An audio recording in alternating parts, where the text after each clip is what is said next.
Hey, what's up? This is Chosen, and in this video, we are going to be doing a deep dive champion guide, including infographics, build, masteries, and everything about the fragment event that is closing soon for Versulf the Grim, new to Raid Shadow Legends. So let's get into it.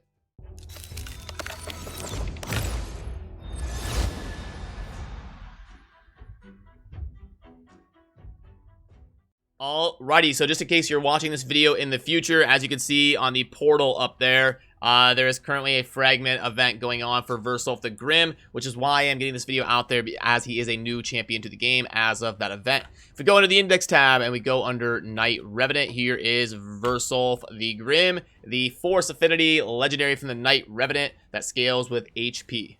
And as always with my champion guides, I will have an infographic down below in the pinned comment where you can see just a general synopsis of the champion. I do always say this about the masteries where you shouldn't blindly copy them, but it is very important this time because there's many different ways you can build Versulf. He can be built as a damage dealer or a support. He can be really good in certain clan boss teams, or he can just be a straight up support for your team. So if you're going to go the clan boss route, you would definitely go down the offense tree and take War Master. This is more of a support style build, so definitely keep that in mind when you're doing the Versulf masteries. It's hard for me to get like one just be all end all set of masteries to put on an infographic. I can't put like 5 different sets of masteries on there, so just be wary and make sure you're doing it according to the build that you are using. But alright, let's get into a deep dive on what is going on here with Versulf. First of all, love the aesthetics. He definitely fits the theme of Raid and the Knight Revenant. Definitely digging the vibe here we got going on with Versulf. So a good job as always, where Raid does an amazing job with the aesthetics. Base stats. So he's going to be scaling with HP, so it's paramount to get a good base HP, which he does. 22.6k is not amazing, but it's pretty good. The attack, completely irrelevant on him. You can completely ignore that stat. It might as well be 0. Base defense of 1200 is actually pretty sturdy for a champion that has almost 23k HP. But that's good because he's an ally protect champion, so he's going to need it. The speed's a little bit low, but that's not too bad in his scenario. He's not like an Arbiter, Lysandra, turn meter suppressor, turn meter booster or anything. So it's not like 92 or anything. It's acceptable low. Crit rate, crit damage, par for the course, and then resist and accuracy. Getting a base of 60 between those two stats is pretty decent. 50 resistance on a champion who needs accuracy is always a bonus, and at least he gets the 10, and it's not 0 to help him with when he's going to need some accuracy to land debuffs. And then if you're curious what he looks like in battle, this is going to be the A3 right here, which is the buffs that he's going to be placing for the ally protect and all that. And then we've got the A2. This is going to be his ability that does the AoE damage. He gets a bonus hit in if they've got some CC effects on them. And then this is going to be the default A1 that is going to have a chance to place provoke, and then it's going to put a self shield on himself. Self shield on himself. Kind of a funny sentence, but hey, it's 11 p.m. right now. It's been a long day.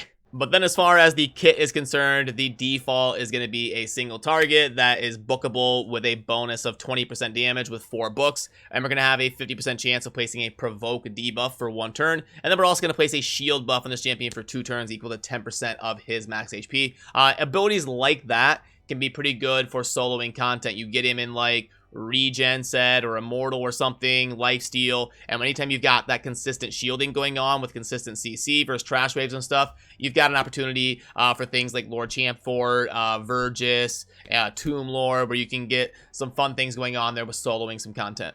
Then for the A2, we've got an AoE that can be booked to a 3-turn cooldown and also get the leech up to 100%, but we're also going to be placing an extra hit on enemies if they've got CC effects on them like stun, freeze, fear, provoke, and then each hit also going to place that leech. Like I said, you can book it to 100%. So we get the AoE leech for 2 turns, and then this ability actually can nuke. I know he's an HP champion. You wouldn't think of him as like a Trunda or a Skull Crown or something, but this ability can hit super hard, and it's got a similar mechanic to Trunda. You see a lot of Trundas be built with low accuracy. It's because she's got that ability called Forge Rhythm, which is Trunda's A3 right here, that is going to place an extra hit on enemies not under a stun. So that's why you'll see nuke Trundas that are prioritized for AoE damage. You'll see them built with low accuracy as possible. That way we're going to be getting the double hit because we want her to hit as hard and kill as many things as she can. So we don't want her placing that stun. We'd rather have her get that bonus hit in.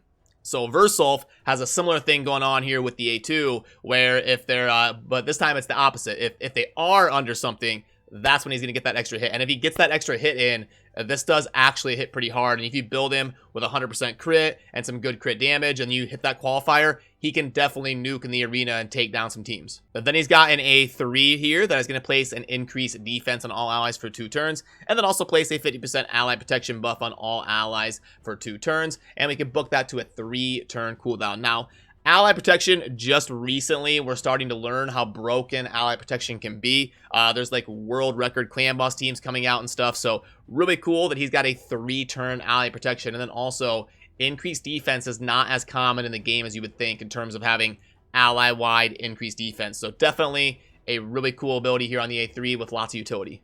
Then he's also got a passive here. When hit, has a 20% chance of placing a provoke debuff on the attacker for 1 turn, occurs once per hit. So I think this is another thing that got lost in translation a little bit. It's supposed to say once per enemy turn, I'm sure, because what the intended thing about this is if you've got like a Lord Shazar that runs up and hits him 3 times, you're not going to get a chance to have 20%, 20%, 20%. It's just going to give you that 20% chance once instead of all 3 of the times that the Lord Shazar would run up and hit him. And then he also has a pretty good aura right here of ally HP in all battles by 33%. So definitely a high value aura there. Anytime it's all battles and it's a good stat like speed, defense, HP, and then you get it in all battles, definitely happy to have that aura. But now let's head on over to the Versulf that I've got built, and we'll talk about the gearing, the masteries, the booking, and everything that goes into getting him built. Okay, so here is the Versulf that I've got built, and just in case you want to see the total stats, compare my build to yours or something, there you go. You can see them over there on the right side if you want to take a gander at the total stats here. And okay, so for the banner, most times you're going to want accuracy on the banner because he does place provokes and leeches and stuff like that, so you want value coming out of those debuffs. You're going to probably want an accuracy banner, especially if you're going to be using him in any sort of PvP. The amulet, almost always going to want HP unless you're building him as a nuke build. Then I could see going for an amulet that has crit damage for the main stat and then making sure you're getting accuracy and HP substats. On the ring, mostly just getting as much HP and defense as you can get. So a ring like this where you get HP main stat and the substat with some decent defense is going to do you is going to serve you well. You don't need any attack, so it's okay if the attack roll is a flat roll or something. It doesn't matter. Then for the boots, I would say in most circumstances, you're going to want to go with speed. But if you're building him as kind of a nuker, that you're going to have him go twice and get the double hit nuking off, I could see niche builds where HP percent would make sense. But almost always going to want speed with a good blend of HP, accuracy, toughness stats, stuff like things like that. The HP chest is always going to be the route to go. You want to get a good HP chest on him with the relevant substats. And then gloves, if you're going for support, you'd want to go good HP gloves. If you're going for a damage strategy on him, probably crit damage or crit rate, something like that. Then the ones on top are pretty self-explanatory. We're looking for HP, speed, accuracy, toughness stats, but there's mine just in case you were curious. Then under the booking process, now, if I remember right on the infographic, it's like 10 books to max him out. I think it's 4 plus 5 is 9. 10, 11. Uh-oh, does that mean my infographic's wrong? 4 plus 5 is 9, and 11. Did my... Uh-oh. I told you, it's 11 p.m. Things are getting rough here. Okay, so up at the top left, it says 10 books. I'm going to have to fix that, so I'll get that fixed, so it'll be fixed by the time it's down there in the pinned comment, hopefully. But, yeah, interesting. So it does take 11 books on him, and if you're going to book him, they're pretty impactful. You can probably save books on the A1. If you get good RNG and you book up the A2 and the A3 and get your cooldowns and stuff, if you save a book or 2 on the A1, totally fine. But he's a pretty solid champion, so you don't have to feel bad about spending books on him. Then for the masteries, like I said earlier in the video, this is a tough one because there's lots of different ways you can go on this. This is going to be more of a non-PvP general support type build. If you're going to be using him in the clan boss or anything, you'd want to go down the offense tree, take War Master. If you're going to be using him as a nuke build, you'd want to go offense tree and probably like Helm Smasher or something, or at least like the crit damage one. So lots of different ways to do this. This is like the non-clan boss version, basically support build, a Masteries that I would go with. He does get some value out of the Oppressor, which is fun because it can make up for the low base speed, help him cycle through turns, and it pairs with the defense tree, with the cycle of violence and stuff. But it would also make sense to do other things on the tier 6. You could go Bulwark and help him even more with the Ally Protect. You could go Eagle Eye to, like, if you're skipping the banner. There are lots of different ways. Versulf is one of those champions that can be done in many different ways on the Masteries. And then before we dive into the grading and the wrapping up my thoughts on him, I want to show you how the AI works. It's a little bit weird to me, so I'm just going to show you and let you see what you think. So here on this battle, he's going to prioritize his damage dealer. I'm showing you from the start so you can see everything. But then he's going to go after the Torment, and right there you see he does his attack, the one that gets the double hit if they've got some CC on them. But then in the next fight, you'll see he prioritizes his buffing, his Ally Protect, and all that type of stuff. So, and both times they've got freeze and stuff on them, so he's going to proc the effect of the multi-hitter on his damage. But one time he does his damage, and one time he does his buffs. So you may want to think about building a specific team for him, because in my testing, I can't get it to be like perfectly consistent. There you see right there, boom. Now he does his Ally Protect, but the last fight he did the nuking damage dealing ability. So just be aware of that. That his AI is a little bit interesting in terms of my testing. So if you're going to be using him for a specific situation, like in the arena or something, you may want to think about building a custom team around him so that you can lock in the exact AI and rotation that you want him to do.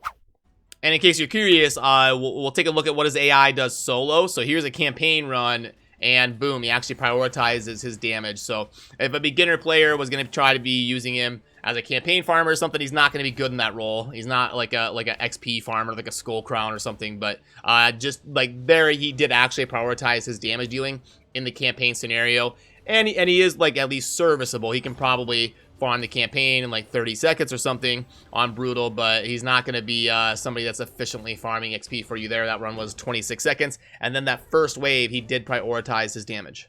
So now let's go ahead and go over the different grading categories for Versulf here. Faction Wars, that's a tough one because he is a 5. But you want to make sure you're being careful because in the Night Revenant on their last stage, they do have to go up against that boss that's going to be doing the Mirror Universe. It's going to swap all of the debuffs and buffs from him and you, and just basically reverse everything, which can be really a massive hindrance. And it's why you have to be really careful about using Miscreated Monster. Even though he's an amazing champion, that Ally Protection can roast you, and he can be really wonky, especially on auto. You really have to manual him and be careful versus that boss. So I will give him a 5, but you want to be really careful about that Night Rev boss. Night Rev is one of the toughest factions in Faction Wars, and then his kit is going to be a little bit rough, especially on auto versus that final boss. But for the clan boss, I think 4 is fair, because in the right team, he could be really good. He could be a 5, like I said, with that Ally Protect and the defense up, and the Leech is basically like lifesteal for your whole team. But then also in some teams, he wouldn't really make sense, and he's not really great in some of the more standard unkillable comps. I think like 4 point something is totally fair on him there. Campaign 4, not a whole lot to go over. He's all right for like 3-starring content, but he's not like an XP farmer. Arena offense, I'd go... That's tough, because he really can nuke, but it's a weird qualifier. So like a 3 or a 4 would be fine. I'll go 3, and then 4 on defense. Minnow, he's fine. 4. Spider. So Ally Protect can be handy and increase defense. I'll go 4. You could build a more defensive HP burn strategy around him, I'm sure. For the Dragon, I don't see anything specific. We'll just go 4 there. Ice Golem, pretty good. You got to be careful with the Ally Protect. He'll get roasted versus the Ice Golem if it has both the minions up and stuff. But I think you could build him to get some value. High HP is good because the Ice Golem ignores defense, so we'll go 5 there. Void Keep, he'll be fine in most of these. Healing and cleansing and blocking debuffs is pretty good in the Void Keep. So he doesn't have anything super special for these. So I'll go kind of just 4s across the board here. Fire Knight. Yeah, not going to be great there. I'd probably go with a 3. It'll be awesome in the waves, but not going to be bringing a whole lot of utility versus the boss. But I do want to make note that he does have Provoke on his A1, which is very good against the Magma Dragon in the Doom Tower. And then he's also got some self-shielding, which could come in handy in the right situation against the Scarab. So got some utility in some Doom Tower situations for sure. Alrighty, so how about final thoughts on Versulf here? I think aesthetically he's great. In terms of kit, I think he's fine on paper. Maybe just a smidge underwhelming, but like he's not bad. That's the thing. There's been a little bit of power creep in raid where if a champion's not like exceptionally crazy, it seems that they're not that good. And honestly, I've been playing raid since the very early days, and this was probably one of the least like talked about and hyped up fusion / fragment events I can remember. The guy, like, Versulf's pretty decent, but there wasn't a whole lot of hype in the community about this event for some reason. But I think for early mid-game players progressing, I think he can make a lot of sense in the right situation with the defense and the ally protection. We'll see some fun clan boss teams come out of that. Leech with the lifesteal for clan boss situations. He can be built as a nuker, so he's got lots of versatility, lots of fun things you can do in different ways of building her. Some CC on the A1 with the shielding for himself, the scales off of his HP, the good base stats. So I would give them like an A- on just wrapping him up in general with the aesthetics and the kit and the usefulness and everything like that. I can't go A or A+, but I do think he's a little bit undersold, and I think he's all right. So I'll go A-. They did a pretty decent job on designing him in general. But I would love to know what you think. So let me know down in the comments. Do you agree with me? Disagree with me? What'd you think of the event? All that type of stuff. I do like to scroll through and see what you guys are thinking as well. So that'll do it for this one. As always, thank you for watching. Have a good rest of your day. Peace.